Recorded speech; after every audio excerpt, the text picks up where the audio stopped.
Welcome to Learn with Roblox. In today's video, we're going to cover single variable linear equations. So let's begin. In this first problem, I have x plus 7 equals minus 9. To solve for x, simply subtract 7 from both sides to eliminate that number. And if you do that, you're going to have x is equal to minus 9 minus 7. And that is just minus 16. So we're done with that problem pretty quickly. You thought that one was a bit too easy? Don't worry, these problems will become a bit harder soon. Let's move on to problem 2. In the second problem, I have that 2x minus 10 is equal to 12. To isolate the 2x, I'm going to add 10 to both sides. And if you do that, you're going to get 2x is equal to 12 plus 10 is just 22. Finally, to get rid of the 2 that is multiplying the x, you simply do the opposite of multiplication, so just divide by 2. So if you divide 2 on both sides, these 2's will cancel, and you're going to have x is equal to 22 divided by 2, and that's just 11. So we're done with this one too. Let's move on to our next problem. In this next problem, I have 7 times x minus 1 is equal to 3 minus 2 times 3x minus 4, in parentheses there. To solve this, I'm going to first distribute any numbers across the parentheses. So on the left-hand side here, I'm going to have 7 times x minus 7 times 1, which is just 7. And that's going to be equal to 3 minus, now if you do 2 times 3x, that's 6x. And then 2 times minus 4 is minus 8. But remember, we have this minus sign here. So if you have a minus 2 times minus 4, that's actually plus 8. So be careful with the sign there. Now we can solve this by just simply moving all the x terms to one side and putting all the numbers on the other side. First, I'm just going to add 6x to both sides, so all the x's will be on the left side. If you do that, you get 13x minus 7 is equal to 3 plus 8. And then 3 plus 8 is just 11. So let me rewrite that.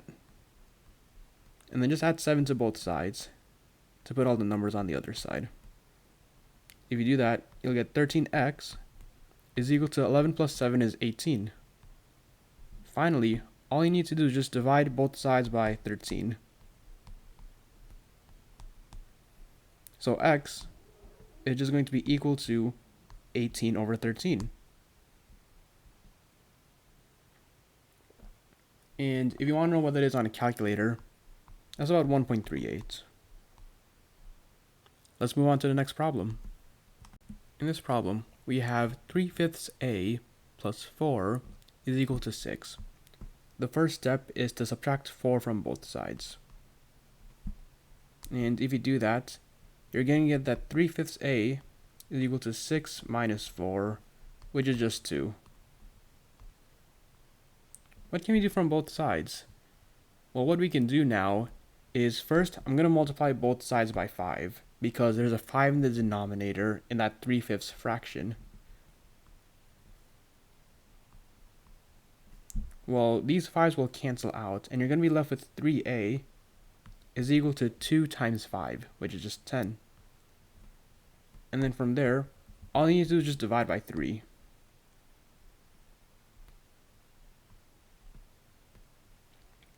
And if you do that, you're going to get a is going to equal 10/3. And we're done. And on a calculator, it's about 3.33. Let's move on to the next one. In this fifth problem, we have minus 1/4 c plus 7 is equal to minus 2 times the sum of 2/5 c plus 2. To do this problem, I'm first going to distribute the minus 2 across the parentheses. So first, we'll have minus 2 times 2/5 is minus 4/5. And then there's a c there. And then minus 2 times 2 is just minus 4. So we now have minus 1/4 c plus 7 is just equal to minus 4/5 c minus 4. Now we just need to move all the letters to one side and all the numbers to the other side. I'm going to move all the numbers to the right side. So I'm going to subtract 7 first on both sides. If you do that, you'll get minus 1/4 c is equal to minus 4/5 c minus 4 minus 7 is just minus 11.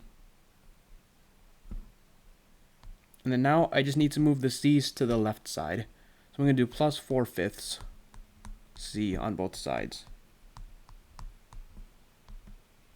If you do that, you get minus 1/4 c plus 4/5 c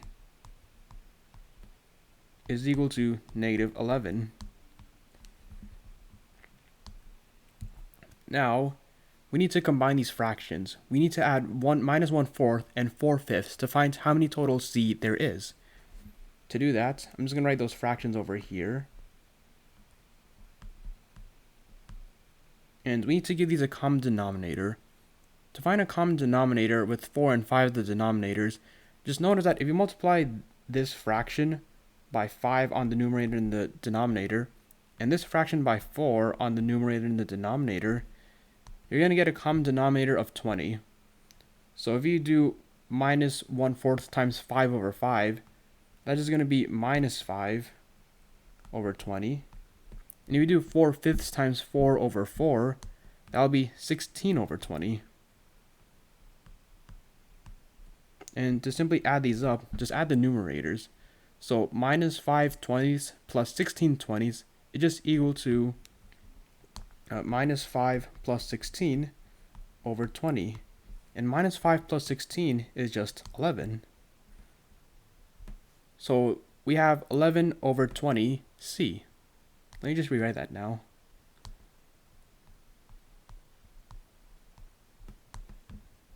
And now what we can do is multiply both sides by 20 to eliminate the 20 in the denominator there. So now we're going to get 11c is equal to minus 11 times 20. I'm actually just going to leave it like that. I'm not going to compute that at the moment, and you'll see why. Now all we can do is to divide by 11 on both sides to solve for c. Now 11 divided by 11 is just 1, so we just have c now. And then notice how this 11 and that 11 will cancel out. And this will just leave a minus 1, because minus 11 divided by 11 is just minus 1. So that simplified nicely, and that's why I didn't multiply minus 11 and 20 before this step. So now I just have minus 1 times 20. And minus 1 times 20 is equal to negative 20. So c is just equal to negative 20. Let's move on to our final problem of the day. In this final problem, I have b over 7 minus 2b over 3 plus b over 2 is equal to minus 4. To solve this problem, we need to find a common denominator for each of these fractions and then solve the equation. To do that, watch what I'm going to do. For b over 7, I'm going to multiply this by 3 times 2, the other two denominators. And then that'll just become 6b, because 3 times 2 times b is just 6b. And then 7 times 3 times 2 is just equal to 42, because that's just 7 times 6. So I'm going to transform b over 7 into 6b over 42.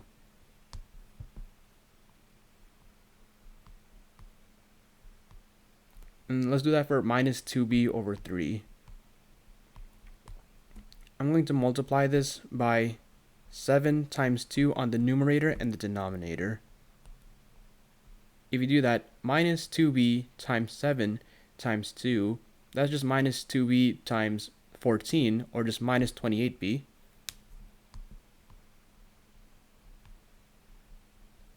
And then 3 times 7 times 2, that's just 42. That's the same numbers we multiplied to get this 42.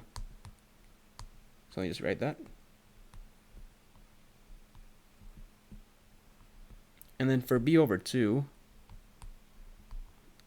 I just have to multiply this by 7 times 3, the other two numbers. And then that will give us 21b, because 7 times 3 is just 21.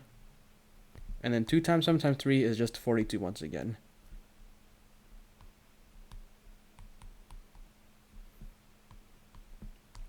Now I can just simply add the numerators of these fractions. 6b minus 28b plus 21b, that's just minus 1b. And then divided by 42. And this is equal to negative 4. To solve for b, just multiply both sides by 42. If you do that, you'll get minus b, that's the same as minus 1b, is equal to negative 4 times 42. If you do that, that's negative 168. And then finally, because these both have a minus sign next to them, you can just cross them off like that simply. So now, oops, my eraser is a bit too big there. B is just equal to 168. So that's the solution to our equation. If this video helped you understand single variable linear equations better, please consider leaving a like and subscribing. Thanks for watching.